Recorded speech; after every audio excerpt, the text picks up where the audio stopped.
একটা বুড়া আইছিল, এই বুড়া কেডা, বুড়া কেডা?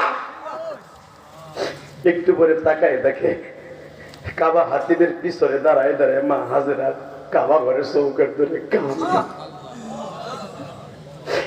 মা কান্দেন কেন মা? বাবা ইসমাইল রে, তোর আর আমার কপাল পুড়ে গেছে।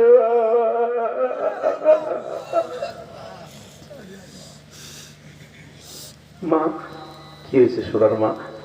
তোর আব্বা আসছিল 4 দিন আগে, আমিও ছিলাম না, বিকালে আইছি। আইয়া তোর বোর কাছে শুনছি তোর আব্বার একটু বসতেও দেয় নাই। সে বলছিল মা কয়ে ডাক দিছিল, সে বলে পাশের জোরহম গোত্রের এক পুত্রবধূ বলল তারে বসতেও দেয় নাই, কিন্তু বাবা তারে অনেকে চিনছে, এটাই তোর বাবা।